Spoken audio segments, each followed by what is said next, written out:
In the last lesson, we discussed how to determine economic order quantity, and in this lesson, we are going to see how to determine reorder point. We know that there are two questions to be answered in inventory management: how much to order and when to order. Economic order quantity gives answer to the first question, and reorder point answer to the second question, that is, when to order. Determination of reorder point is required because of the lead time. Here, the lead time means the time between placing the order and receiving the items. Because you don't get your items as soon as the order is placed, it will take time for the activities like processing the order, then transportation, etc. Therefore, if you want to receive your items today, you may have to order a few days before. Reorder point is the inventory level at which the next order should be placed. In other words, that is the remaining number of units when you place the order. Recall this graph that we discussed in EOQ lesson. At the beginning of the cycle, we receive Q amount of inventory, and therefore the inventory level goes up to Q as shown in the graph. Then, the inventory reduces with the customer demand. It reduces as shown in the graph, and after sometimes it comes to zero.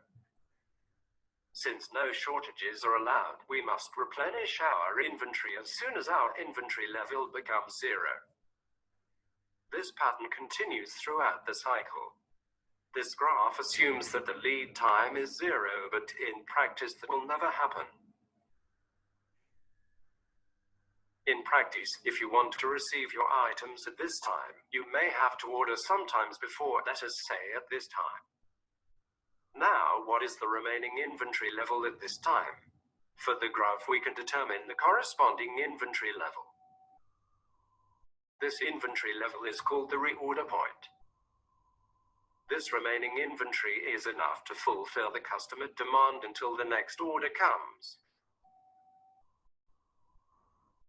That means reorder point is the demand during lead time, and we can determine it since we know the annual demand and lead time with the assumptions that uniform demand rate and constant lead time. This is the formula to determine reorder point. R divided by N gives the daily, weekly, or monthly demand, and you have to put the value for N appropriately. Let us consider one example.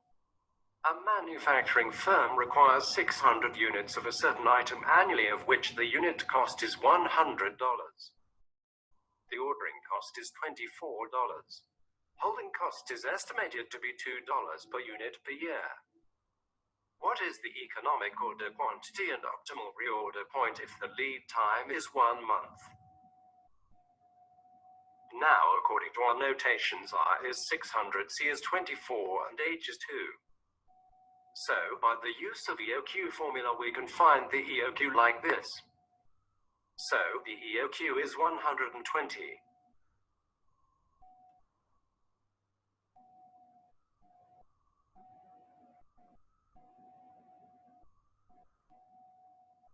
Then, for reorder point, we will use this formula.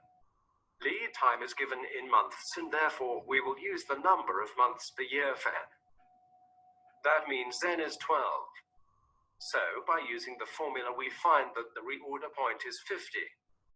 That means when our inventory level reduces up to 50, we have to place our next order. If I illustrate in the graph, these are the figures. EOQ is 120, and you have to order when your inventory level is 50, and then you will receive items in 1 month. Consider another example. According to the information given in the question, we can determine EOQ and minimum annual inventory cost as shown here using the formula we already know. Now we can find reorder point like this. Now the lead time is given as 3 weeks, and therefore our N should be number of weeks per year. We can take it as 52. Finally, we get the reorder point as 46.1. Now we will take it as 47. The question is why we don't round it off and take 46 as the answer. The thing is that the reorder point 46.1 means you have to have more than 46 items in your stock when you place the next order. Therefore, the next integer value is 47, and we will take reorder point as 47. This is the last example, and here the lead time is given in days, and therefore we have to use number of days per year for n, and that is 365. But in the question it says there are 300 working days per year. Therefore, we have to use 300 for n. If nothing is mentioned, then we could use 365. So, finally, the reorder point is 26.67, and we will take it as 27. Now we have answered to our second question when to order by determining the reorder point.